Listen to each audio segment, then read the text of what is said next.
Assalamualaikum warahmatullahi wabarakatuh. Salam dan bahagia. Perkenalkan, nama saya Yohanes Pemanimatan, NIM 2017-008-290, Program Studi Manajemen, Fakultas Ekonomi, Universitas Sarjana Yogyakarta Taman Siswa. Pada kesempatan kali ini saya akan mempresentasikan hasil skripsi saya yang berjudul Pengaruh Profitabilitas dan Likuiditas terhadap Financial Distress dengan menggunakan metode Altman Z-Score pada perusahaan manufaktur. Yang pertama, latar belakang. Kondisi ekonomi di negara Republik Indonesia pada tahun 2013 sampai dengan tahun 2015 mengalami perlambatan ekonomi global hingga mencapai angka 4,79%, serta penurunan harga komoditas di pasar dunia dan nilai rupiah yang melemah hingga mencapai 13.224.000 per dolar. Peristiwa ini secara tidak langsung berdampak pada perusahaan manufaktur karena terjadinya lonjakan harga komoditas primer menjadi bahan baku yang akan menyebabkan biaya produksi meningkat sehingga perusahaan sulit untuk mencapai tujuan yang telah direncanakan. Penelitian ini dilakukan pada perusahaan manufaktur yang terdaftar di Bursa Efek Indonesia tahun 2014 sampai dengan tahun 2016 yang merupakan salah satu objek terdampak dari perlambatan ekonomi global dengan menggunakan rasio keuangan. Hasil penelitian yang dilakukan oleh peneliti sebelumnya menunjukkan bahwa hasil rasio keuangan terhadap financial distress masih sangat beragam atau tidak konsisten.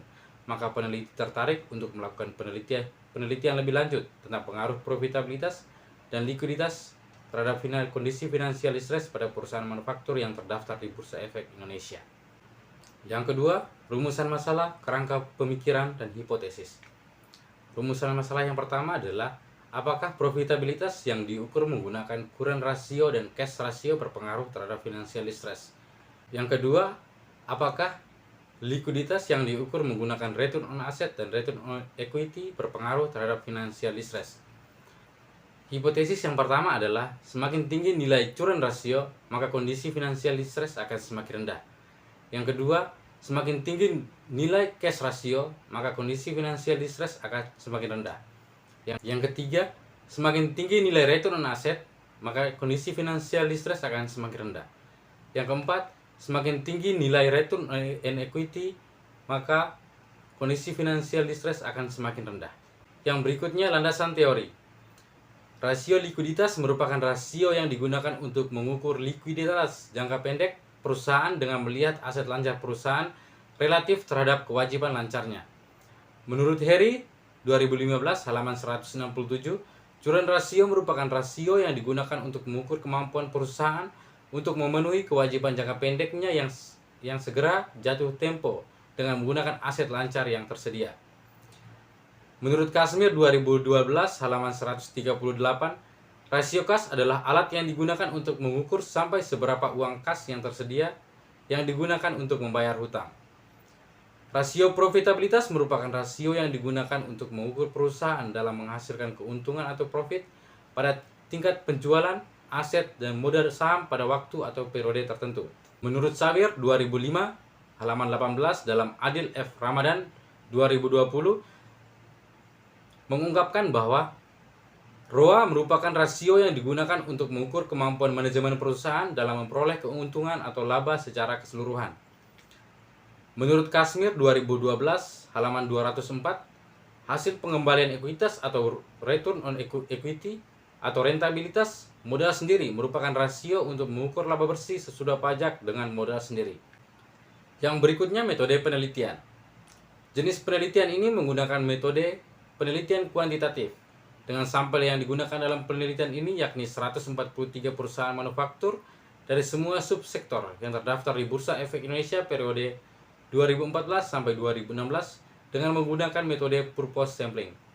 Data penelitian ini menggunakan data sekunder dari laporan keuangan perusahaan manufaktur yang terdaftar di Bursa Efek Indonesia periode 2014-2016 dengan teknik pengumpulan dokumenter dari laporan keuangan tahunan perusahaan manufaktur. Yang berikutnya, hasil penelitian. Yang pertama, hasil uji normalitas. Hasil uji normalitas dengan Kolmogorov-Smirnov menunjukkan bahwa data residual terdistribusi secara normal, sebab nilai P lebih besar dari 0,05, yakni nilai P sebesar 0,200. Yang berikutnya, hasil uji heterokedastisitas. Yang pertama, uji scatter plot. Dari hasil pada gambar scatter plot, bahwa titik-titik menyebar di atas dan di bawah angka 0 pada sumbu Y, serta tidak terdapat pola yang terbentuk dari titik-titik tersebut. Maka hasil tersebut dapat disimpulkan bahwa tidak terjadi gejala heterokedastisitas. Yang kedua, uji Gletser. Hasil dari masing-masing variabel independen terhadap nilai absolut residual lebih besar dari 0,05. Dengan demikian dapat disimpulkan bahwa terjadi homokedastisitas atau tidak terjadi heterokedastisitas. Yang berikutnya, hasil uji multikolinearitas. Dari tabel uji multikolinearitas diperoleh nilai tolerance dan nilai valence inflection factor dari masing-masing variabel lebih besar dari 0,1 dan kurang dari 10. Hasil tersebut menunjukkan bahwa tidak terjadi masalah multikolinearitas yang signifikan. Yang berikutnya, hasil uji autokorelasi. Dari tabel di atas dapat dilihat nilai Durbin-Watson sebesar 1,622. Nilai tersebut lebih besar dari nilai DU, sehingga hasil yang diperoleh adalah 2,2726. Maka dapat disimpulkan bahwa tidak terjadi autokorelasi yang positif maupun negatif. Yang berikutnya, uji koefisien determinasi. Pada tabel di atas, hasil penelitian menunjukkan bahwa nilai adjust R² sebesar 1,000 atau 100%. Maka dapat disimpulkan bahwa kemampuan variabel independen dalam menjelaskan variabel dependen sebesar 100% dalam penelitian ini. Yang berikutnya, uji F atau simultan. Dari tabel di atas, hasil uji F dapat diketahui bahwa nilai signifikan menunjukkan 0,000 yang merupakan angka yang lebih kecil dari 0,05. Maka dapat disimpulkan bahwa variabel dependen secara simultan berpengaruh terhadap financial distress. Yang berikutnya, uji T. Yang pertama, variabel current ratio memiliki nilai signifikan sebesar 0,000 dan lebih besar dari 0,05, dan nilai T hitung lebih besar dari T tabel, maka dapat disimpulkan bahwa H1 diterima. Variabel cash ratio dari uji T di atas menunjukkan nilai signifikan sebesar 0,000 dan merupakan angka yang lebih rendah dari 0,05, dan nilai T hitung lebih besar dari T tabel, maka dapat disimpulkan bahwa H2 diterima.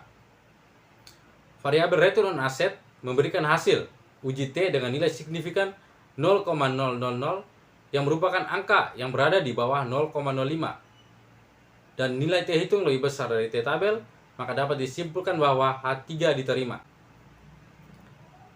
Hasil dari uji T di atas menunjukkan bahwa nilai signifikan return on asset sebesar 0,000 yang merupakan lebih kecil dari 0,05, dan nilai T hitung lebih besar dari T tabel, maka dapat disimpulkan bahwa H4 diterima.